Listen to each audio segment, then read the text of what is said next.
God, fuck. I read a conspiracy yesterday and I want it to be true, okay? Just because it would be base as fuck. But I don't know. I don't want to buy into the hype if it's not true, okay? Follow me for like 5 minutes. It's going to be boring, okay? Canada, chair of the Group of 7 Advanced Economies, is working with Japan and the European Union to maintain global stability in financial markets and the financial system. Canada's Ministry of Finance said on Wednesday, as many of the world's top finance leaders are on heightened alert for signs of deeper market upheaval following the Trump administration's tariffs blitz.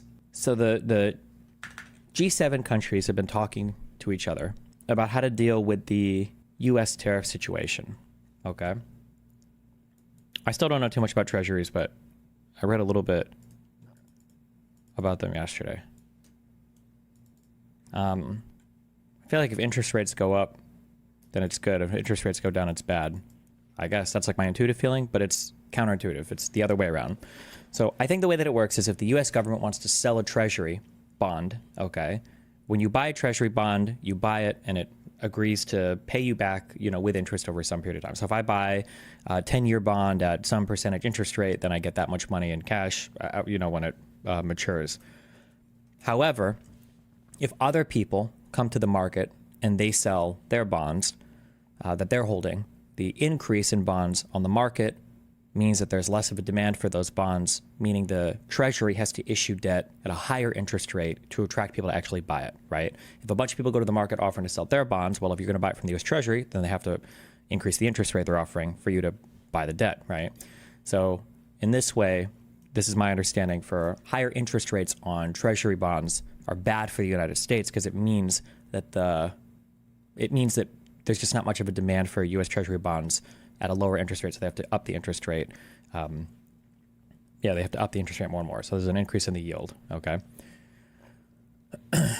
So this guy's supposed to be super smart.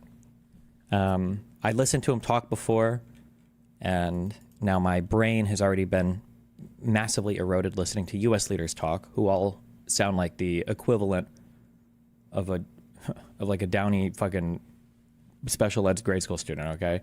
So I don't know if he's actually smart or if I'm just so used to hearing stupid U.S. leadership that whatever. But this guy supposedly is really, really, really smart. Ignoring even his educational background, which is, I think, supposed to be really impressive. He was the governor of the Bank of Canada through like the financial crisis. He was the governor of the Bank of England for 7 years. He's just supposed to be really intelligent when it comes to economics and, I guess, global finance. The conspiracy memes that I've read are that Canada got together with the other G7 countries and pointed out to those countries that the only possible way that Trump could ever maintain his current path is going to come with big interest rate cuts at the Federal Reserve. We have to push down interest rates. We can reissue debt, sell new debt, and it'll be good for America.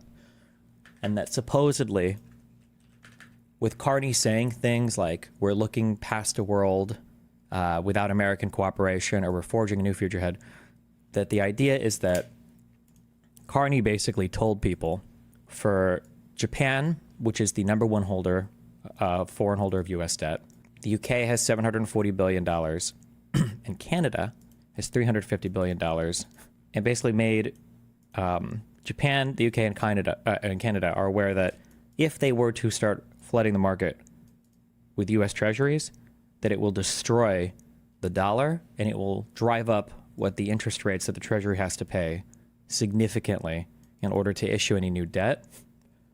And that this quiet move in the background, I think starting with Japan selling off U.S. treasuries, is what forced the Trump admin to completely 180 and do this 90-day pause on everything except for the tariffs on China.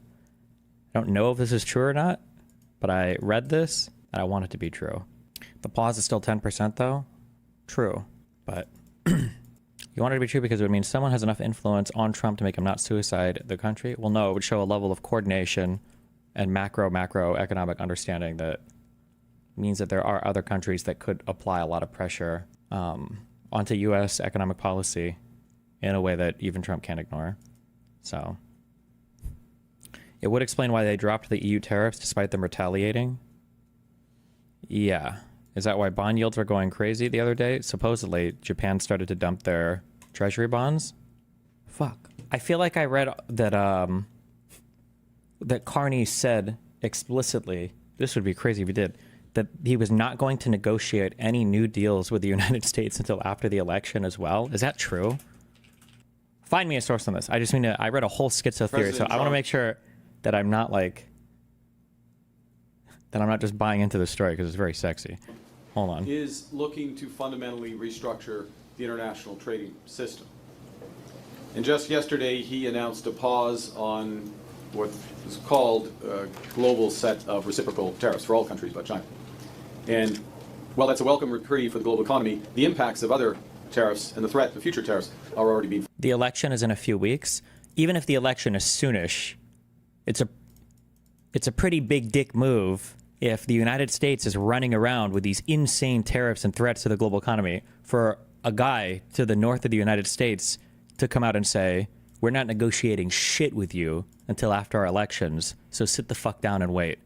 It would be if he really said that, but I just want to, let me just listen to him. Felt around the world and here at home. So the stakes have never been higher for our economy. In light of the evolving situation, after today's campaigning, I will return to Ottawa. I will convene a meeting, including the Minister of National Defence, our Committee on Canada, U.S. Relations and National Security tomorrow. In Canada, there are tariffs that remain in place. Those tariffs are threatening our families, our workers, and our businesses. And while they have been imposed under different pretenses, they all are unjustified, unwarranted, and misguided. So we've been responding, and we are responding with purpose and force. We will fight, we will protect, and we will build. We have agreed to begin negotiations between the Prime Minister and the President immediately following the election, and we will ensure that the ground for those negotiations... I'm so stupid. Fuck! There's more on macro econ I wish I knew. Okay, because this is a really good counter argument. No one's ever brought this up to me before. Sorry, hold on. I never thought about this before. It like it's an even stronger argument for stuff that I've argued in the past, and I just didn't, because I wasn't aware of the structure, I guess. One of the things that people talk about a lot are the U.S. trade deficit, okay? So United States, country over here, we buy $600 billion worth of stuff, and we only sell $400 billion worth of stuff, okay? So the Trumples and every other dipshit on the internet goes, oh my God, we're losing all of our money to these other countries. We're subsidizing them. You know, dumb shit like this. The one way that I would always talk about this trade balancing, there's a couple things. One is you could just hold USD. It's a nice currency to hold. You can trade in it. You can do a lot of things with it. Or two, I would say a lot of this money makes its way back to the United States in the form of reinvestment. So you can either reinvest this money by investing in companies in the United States, or another thing that I didn't consider is you can just buy U.S. Treasury bonds, which help fund our government. So countries that run large trade deficits with the United States have the opportunity to buy U.S. Treasury bonds as well with I guess, some of the excess money, which helps to fund our government and keep everything going. So if we're going to war with all these countries that have a trade deficit with us, that feels like a pretty scary situation, because you're going to war with a set of countries that theoretically can pull the trigger on the destruction of your economy without, I guess, without realizing it, if they are holders of huge U.S. debt. It is interesting to me as I look and I see these countries that have massive amounts of U.S. Treasury bonds. I don't know what the United States would do if a lot of these countries just started to offload. Like if Japan were to seriously, with $1 trillion, I think with $1 trillion of U.S. Treasuries, if Japan were to start unloading these, or China, the UK has $740 billion worth, Canada has $350 billion worth, Mexico has $100 billion worth. If these countries were to start unloading Treasury bonds, I don't know what the U.S. could possibly do, because there's no possible way that we could issue debt at a lower, there's no way that we could issue debt without having to bump the interest rates a ton. The Cayman Islands is the UK. Oh, is it? Is it Cayman or Cayman? It's Cayman, right? Oh, so the UK has over $1 trillion of US debt. Jesus Christ. I'm stupid, but can't the US just say that we won't pay that debt? Don't even say that. Don't even fucking say that. Don't say that. Because my response to you is that that's an inconceivable scenario that would never happen. But we're in the world of inconceivable scenarios, so who knows? If the United States were to say no to paying back like a printed treasury bond, it would be the end of the USD. I don't even know what that would, but I don't know if the Trump admin could even do that. I don't even know, but again, we're in an unprecedented world where we have 135% tariffs on China. But that can't. If that would happen, it would just be a catastrophe. Destiny also, how will this affect the spending bill? Will we in the U.S. not have the money to spend for government stuff? Well, the issue is the scary part. The scary part is just getting into a runaway debt situation that you can't control. So if the United States is going to negotiate a spending bill, the conservatives were talking about raising the debt cap by another $8 trillion or $4 trillion. So if the United States is going to do another budget with another $1 trillion budget deficit, then that's another $1 trillion of debt that the Treasury has to issue. And if interest rates are higher on bond yields because other people could dump them, then that means that the new debt that the U.S. issues is going to be at an even higher interest rate than it'd like it to be, which means that our debt payments and the interest payments on the debt are going to be even higher than they should be. So you get into a very bad runaway situation. If you can combine that with, now, I don't know, like in one way you can have like runaway horrible financial situations, but in other ways, international markets are adaptable and there's a lot of stuff you can do, I think. But I imagine at some point you could run into this runaway scenario where a lot of stuff for the United States, the problem is that I can't, the problem is that I can't, we take so much for granted, okay? And so much of what exists in reality is stuff that we take for granted. Personally, I feel like a lot of financial stuff in the United States is built on the assumption that, like Biden said, it's always bad to bet against the United States, that the U.S. economy will continue to grow. It will continue to innovate. It will continue to persevere. We will bring the brightest students in the world here. We're no longer doing that. We're funding innovative scientific research and technological advancements. We're cutting funding for that. We have free trade with the rest of the world. We're now opposed to that. Okay? We're fostering the most productive labor force ever. Now we want factory workers, right? So if the United States economy is the world's leading economy and will continue to grow indefinitely into the future, debt can be bad-ish, but we can always issue debt because it's always bad to bet against the U.S. economy. But if all those other things go out the window, then I feel like you run into a situation where it could be, oh shit, the U.S. has a huge budget deficit. That's fine. Let's issue new debt. Okay, well, that's kind of annoying. We have to issue it at a higher interest rate, but whatever, we can do that. But if you combine all of that with a couple quarters of GDP contraction, when the rest of the world is not having the same issues, theoretically, and then it doesn't look like that situation is going to improve, I think you could get into like a runaway, horrible scenario where all of a sudden you're in 3, 4, 5, 6 quarters of contraction. Issuing new debt is incredibly fucking hard. We have no capacity to cut spending in the United States.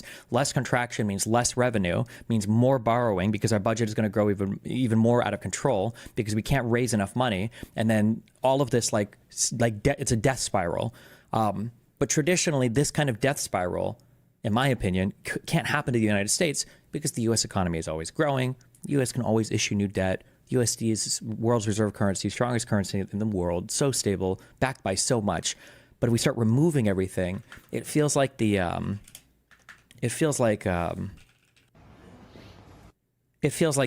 Fuck, who's seen this show? He goes through all the different factors of like, how does an RBMK reactor work in terms of how does the nuclear reaction sustain itself and balance out the temperatures on both sides. And at one point, like the nuclear reactor it just seems like it's stalled a million different ways and there's no possible way that it can explode because all of the balances are on one side. But then as soon as like one thing gets added and then a couple other things are stripped and then that causes two more to come on the other, like it feels like that. Yeah, I don't know. All of this is like, It's weird to talk about this because all of this is just stuff that doesn't happen. It shouldn't happen. There's no way to make a normie understand like how catastrophic Trump is to the economy right now and to the world financial order, because people just don't understand how much we've benefited from it. It's very fucking frustrating. Carney's checkmate, how Canada's quiet bond play forced Trump to drop tariffs. Okay.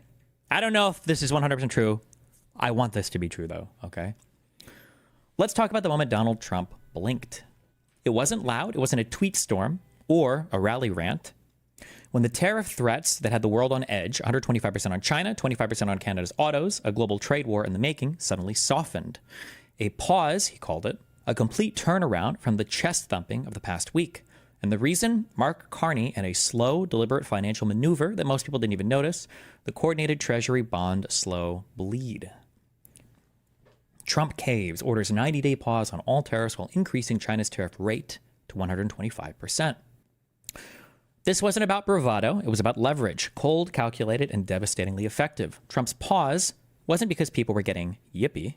You started the morning saying be cool, and just a few hours later, there was a pause put in on the tariffs. Can you walk us through your thinking about why you decided to put a 90-day pause? Well, I thought that people were jumping a little bit out of line. They were getting yippy, you know? They were getting a little bit yippy, a little bit afraid, unlike these champions, because we have a big job to do. No other president would have done what I did. No other president. I know the presidents. They wouldn't have done it. Rewind a bit. While Trump was gearing up his trade war machine, Carney, Canada's prime minister, wasn't just sitting in Ottawa twiddling his thumbs. He'd been quietly increasing Canada's holdings of U.S. Treasury bonds, over $350 billion worth by early 2025, part of the $8.53 trillion foreign countries hold in U.S. debt. On the surface, it looked like a safe play, a hedge against economic chaos, but it wasn't just defense, it was a loaded gun. Carney didn't stop there. He took his case to Europe, not for photo ops, but for closed-door meetings with the EU's heavy hitters, Germany, France, and the Netherlands. Japan was in the room too, listening closely. The pitch was simple. If Trump went too far with tariffs, Canada wouldn't just retaliate with duties on American cars or steel. It would start offloading those treasury bonds, not a fire sale, nothing so crude, a slow, steady bleed, a signal to the markets that the U.S. dollar's perch wasn't so secure. This was a tweet, Trump on why he announced a tariff pause. I thought people were jumping a bit out of line. They were getting a little bit yippy. Some guy responded, Canada's PM got an agreement with the UK and France to dump American bonds if the tariffs continued. He then warned Trump on their call that the US dollar would drop like a brick. Trump pauses tariffs today after watching the bonds market last night. Boom. Here's a brief explainer about treasury bonds and why Carney encouraged other countries to follow Canada's lead and why it worked. How treasury bonds work and why a global sell-off could tank the U.S. Treasury bonds are IOUs that the government issues to borrow money. Countries, banks, and investors buy them, lending cash to the U.S. The U.S. promises to pay back the loan with interest over time. Who owns them? Foreign countries hold $8.5 trillion of U.S. debt. Big players, Japan, $1 trillion plus, Canada, $350 billion plus, EU nations, $1.5 trillion combined. They buy bonds. They buy bonds to park money safely and earn steady interest. How do they affect the U.S.? The U.S. uses this borrowed cash to fund everything: military, Social Security, tax cuts. Cheap borrowing keeps the economy humming. The government spends more than it collects in taxes. What happens in a coordinated sell-off? If countries like Canada, Japan, and the EU start selling bonds together, even slowly, a flood of bonds means too many bonds hit the market at once, the price drops, more supply than demand pushes bond prices down, interest rates spike. When bond prices fall, yields rise to attract buyers. You understand this last part, right? If the U.S. Treasury wants to sell debt, well, if there's a market that's flooded with bonds, then the Treasury has to offer better rates. Otherwise, people are just going to go and buy the cheaper bonds that are on the market, right? Why does this hurt the United States? Borrowing gets expensive. Higher interest rates means that the U.S. pays more to borrow. The debt snowballs. The U.S. owes $34 trillion already. Pricier loans make it harder to manage. The dollar weakens. Selling bonds means dumping dollars, so the currency's value drops. How does this cause a depression? Spending dries up. Government cuts back as borrowing costs soar. Fewer jobs, less aid. Businesses tank. Higher rates choke loans. Companies can't expand or hire. Imports cost more. A weaker dollar makes foreign goods pricier, jacking up inflation. And markets crash. Panic hits stocks and banks as confidence in U.S. debt fades. The domino effect, jobs vanish, prices spike, savings erode, classic depression triggers. A slow, coordinated sell-off isn't a bluff. It's a quiet gut punch that would take the U.S. years to recover from.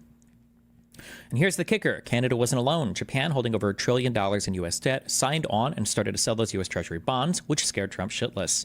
Key EU countries collectively sitting on another $1.5 trillion nodded in agreement. This wasn't a bluff. It was a silent pact. A coordinated move to remind Trump that the free world doesn't just roll over when he swings his tariff bat. Hurt us, Carney said, and will hurt you right where it counts. The U.S. Treasury market is the backbone of the global economy. Foreign holders like Canada, Japan, and the EU keep it humming, financing everything from America's military to its tax cuts. Start selling those bonds in unison, even gradually, and the yields spike. The dollar wobbles, borrowing costs climb. Suddenly, Trump's beautiful bond market, he bragged about it just yesterday, looks like a house of cards in a stiff breeze. That's the message Carney delivered in his call with Trump last week. No leaks on the exact words, but the outcome speaks volumes. Trump didn't just pause the tariffs, he backpedaled hard. China's still in the crosshairs. 125% duties are no joke, but Canada, the EU, Japan, they're off the hit list, for now at least. Why? Because Carney's play wasn't noise, it was power. Let's be real. Trump spent years calling Canada a freeloader. Remember his 2019 NATO jobs? While ignoring the inconvenient truth. Canada's $350 billion in U.S. debt isn't charity, it's a lifeline. Japan's $1 trillion plus, same deal. The EU's pile, ditto. These countries aren't just buying bonds to be nice, they're bankrolling the United States government. And when they threaten to pull the plug, even slowly, Washington listens. This was the determining factor in Trump's surrender. Not the public spats, not the retaliatory tariffs Canada slapped on U.S. autos, though those stung. It was the quiet, coordinated threat of a Treasury bond unwind that bent Trump's knee. Carney didn't need to shout, he didn't need to posture. He lined up the free world, Japan, the EU, Canada, in lockstep, and showed Trump the cliff's edge. Strategic brilliance doesn't get louder than that. Carney also issued Canadian Treasury bonds in USD, which was another brilliant way to strengthen Canada's position and financial reputation. Oh, because I think when they issued these, I think it did show there was a decent demand for investment, I think, in Canada. I think their results from this were pretty good. Little triggers and strategies you get when the world's most respected economist is your prime minister. When Trump announced his tariff pause, it wasn't a victory lap. It was a concession. Carney moved markets without firing a shot. Blah, blah, blah. But I don't know 100% how much was true, but I want it to be true. Okay. Fox News anchor also said something similar. I want to tell you right now that Donald Trump outsmarted the world. Trust me, I'm an American. I support my president. But that's not really what happened here, from what I understand. And I know I'll get pushback, but here's what it is.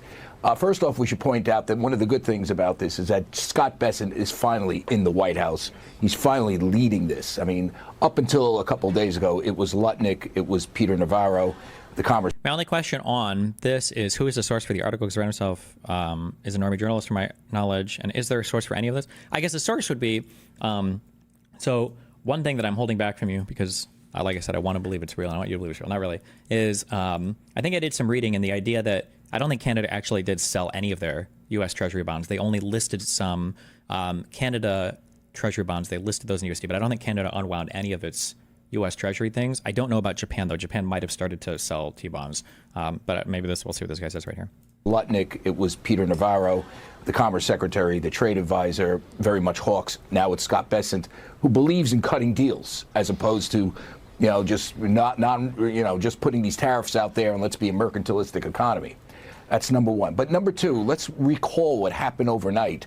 And from what I understand, and I'm getting this from people that are talking to the White House, what happened in the bond market overnight, the spike in yields on the 30-year and the 10-year bond, which showed that people were dumping our bonds. And who were those people dumping our bonds?